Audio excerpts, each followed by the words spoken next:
Everyone, welcome back to my channel logic gainers. My name is Nida. तो आज की video में हम लोग कंटिन्यू करने वाले हैं क्लास 7th साइंस का chapter number 6 which is physical and chemical changes. Last में जो हमारी वीडियो थी उसमें हमने physical changes and chemical changes के बारे में देखा था कि फिजिकल एंड केमिकल चेंजेस क्या होते हैं। थोड़ा बहुत हमने रस्टिंग ऑफ आयरन भी देखा था। आज की वीडियो में हम लोग इसको थोड़ा सा डिटेल में समझने वाले हैं कि रस्टिंग ऑफ आयरन क्या होता है। ठीक है, तो आप लोगों ने देखा होगा नॉर्मली बहुत सारी ऐसी चीजें होती हैं जो आयरन से बनी हुई होती हैं। जैसे आपके घरों में भी देखा होगा कि आयरन की चेयर भी होती हैं, आयरन के नाइफ होते हैं, आयरन नेल्स आपको दिख जाएंगी, आयरन की ऐसी अलमीरा हो गई, छोटी छोटी चीजें आपको जो होंगी वो दिख जाएंगी कि आयरन से बनी हुई होती है ना। तो कभी कभी आपने देखा होगा कि अगर उसके ऊपर कोई पॉलिश नहीं है या फिर कोई भी किसी भी लेयर की डिपोजिशन नहीं है, ओपन में अगर आयरन को अगर आप रख देंगे तो उसके ऊपर एक ब्राउन कलर का या रेडिश कलर का एक लेयर सा बन जाएगा। तो अगर आप उस लेयर को हटा करके देखोगे, टच करके देखोगे तो वो एक पाउडर सा कुछ आपको दिखाई देता है। उसी पाउडर को हम लोग रस्ट बोलते हैं। मतलब वो जो रस्टिंग ऑफ आयरन वही चीज होती है जो कि आज हम लोग देखने वाले हैं। ठीक है, तो वही चीज हमारी क्या हो गई, रस्टिंग ऑफ आयरन हो गई। अब ये जो रस्टिंग होती है ये आयरन के लिए ठीक नहीं होती, क्योंकि जो आयरन की क्वालिटी है उसको ये खराब तो करती है, धीरे धीरे आयरन को भी पूरी तरीके से ये अंदर से खराब कर देती है। और कुछ टाइम के बाद में आयरन की जो एक्चुअल में क्वालिटी है कि भाई आयरन बहुत ज्यादा कैसा होता है, मजबूत एक मेटल है, तो वो पूरा का पूरा खराब हो जाता है, डैमेज हो जाता है ना।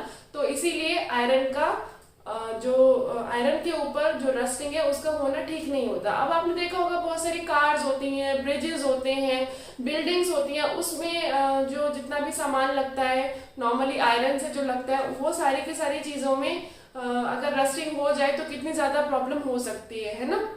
तो हम इससे कैसे बच सकते हैं, तो वो तो हम लोग देखेंगे। उससे पहले हम लोग एक बार ये समझने की कोशिश करते हैं कि रस्टिंग होती कैसे है। केमिकल चेंज हम ऑलरेडी लास्ट वाली जो वीडियो है उसमें देख चुके हैं। तो केमिकल चेंज वही होगा कि एक या दो सब्सटेंस मिलकर के एक नया, एक या एक से ज्यादा नया सब्सटेंस बनाते हैं। तो वही चीज इसमें होती है कि जब भी कोई भी आयरन होता है जिसका फॉर्मूला हो गया Fe, जब ये हमारा ऑक्सीजन के साथ में, क्योंकि आयरन की जब भी रस्टिंग होगी ना तो हमेशा ऑक्सीजन और वाटर की प्रेजेंस जरूरी होती है। जो चीज यहाँ पे मेंशन भी है, for rusting the presence of both air and water is essential. ऐसा नहीं है कि सिर्फ ऑक्सीजन से काम चल जाएगा या तो फिर सिर्फ जो वाटर है उससे काम चल जाएगा। वाटर और ऑक्सीजन दोनों का होना जरूरी है। इसके अलावा जितना ज्यादा हमारे जो एटमॉस्फेयर है उसमें जो वाटर है, वाटर वेपर्स हैं, जितने ज्यादा होंगे रस्टिंग उतनी ही फास्ट होती है। इसीलिए आपने देखा भी होगा जो बारिश का मौसम होता है उसमें क्योंकि एटमॉस्फेयर में वाटर वेपर ज्यादा हो जाते हैं तो उस टाइम पर आपने देखा होगा कि जो रस्टिंग है वो ज्यादा होना स्टार्ट हो जाती है।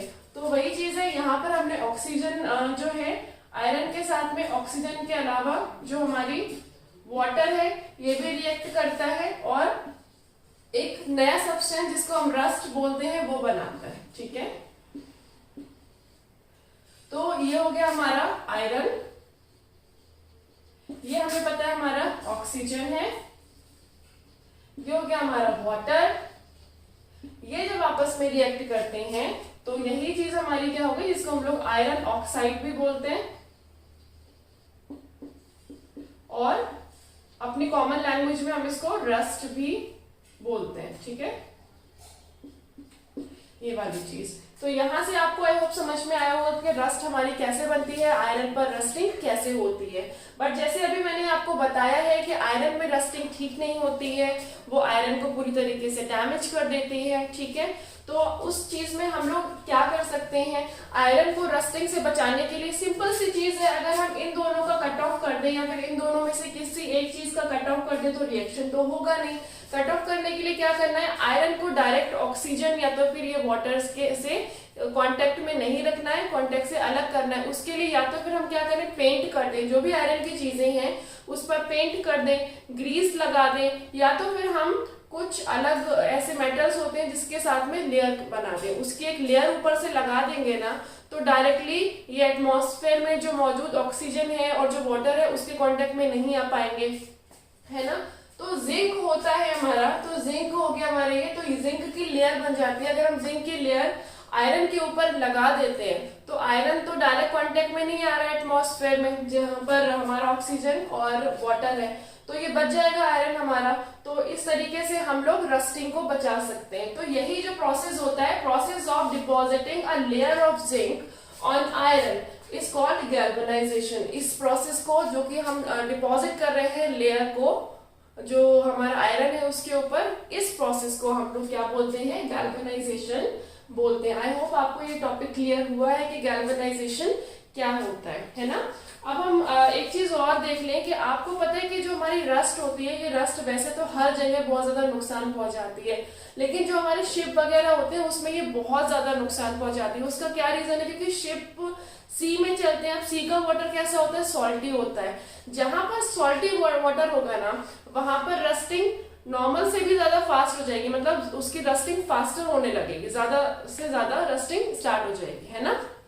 तो वहां पर जो शिप तो पानी में ही है, 24 घंटे वहां पर पानी में है, तो उसके लिए बार बार वहां पे पेंट किया जाता है। जो लोअर उसका जो पार्ट है उसको बार बार चेंज किया जाता है। बहुत कुछ कॉस्ट आता है शिप्स के अंदर इस रस्टिंग की वजह से, आप समझ सकते हैं। तो वहां पर गैल्वेनाइजेशन कितना इंपॉर्टेंट है और वहां पर ये जो पेंट वगैरह है वो कितना इंपॉर्टेंट हो जाता है ना।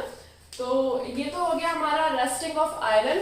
नेक्स्ट हम लोग एक चीज पढ़ लेते हैं जो कि हमारा लास्ट टॉपिक है इस चैप्टर का, दैट इज क्रिस्टलाइजेशन। हमारा आता है क्रिस्टलाइजेशन, ये लास्ट टॉपिक है आपके चैप्टर का।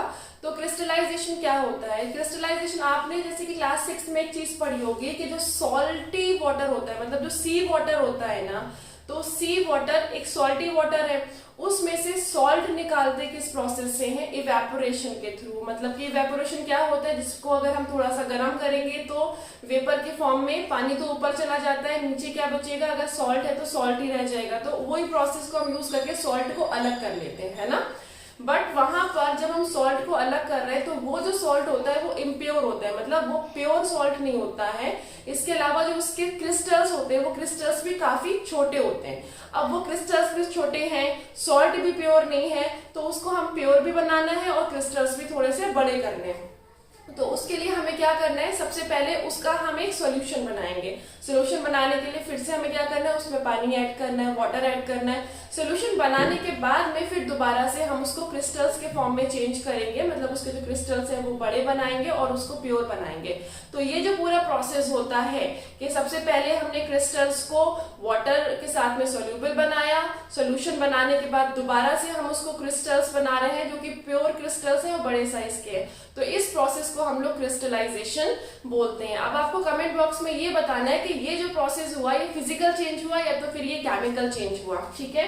तो इसमें एक एक्टिविटी है जो मैं आपको बता देती हूँ किस तरीके से क्रिस्टलाइजेशन होता है, वो समझने में आपको आसानी होगी। जैसे कि हमने एक बीकर लिया, इसमें हमने कुछ वाटर डाल दिया, ठीक है। इस वाटर में हमने कुछ ड्रॉप्स डाल दी सल्फ्यूरिक एसिड की, मतलब कि H2SO4, ये डाइल्यूट सल्फ्यूरिक एसिड है, ठीक है। और यहाँ पर ये हमने लिया था वाटर। अब हम क्या करेंगे, इसमें हम डालेंगे कुछ पाउडर। पाउडर किसका लेंगे, कॉपर सल्फेट का, ठीक है, CuSO4। कॉपर सल्फेट का पाउडर हम डालते रहेंगे, स्टिर करते रहेंगे, डालते रहेंगे, स्टिर करते रहेंगे। कब तक डालेंगे, जब तक कि सोल्यूशन पूरा एक तरीके से गाढ़ा ना हो जाए और वो घुलना बंद ना कर दे पाउडर, तब तक हम इसमें डालते रहेंगे। उसके बाद में हम इसको सेट होने के लिए रख देंगे लगभग 10 to 15 मिनट्स। उसके बाद जब हम देखेंगे ना तो इसमें छोटे छोटे क्रिस्टल्स बन चुके होंगे।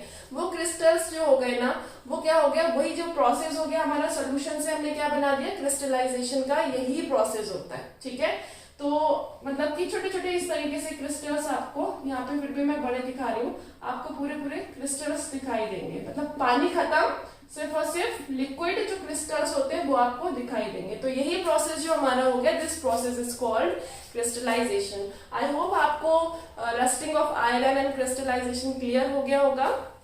आज की वीडियो आपको कैसी लगी आप कमेंट बॉक्स में कमेंट करके जरूर बताइएगा। अच्छी लगी हो तो लाइक करिए, शेयर करिए अपने फ्रेंड्स के साथ में, और अगर चैनल पर न्यू है तो सब्सक्राइब करिएगा। चलिए मिलते हैं अपने नेक्स्ट वीडियो में। Till the time, bye bye, take care.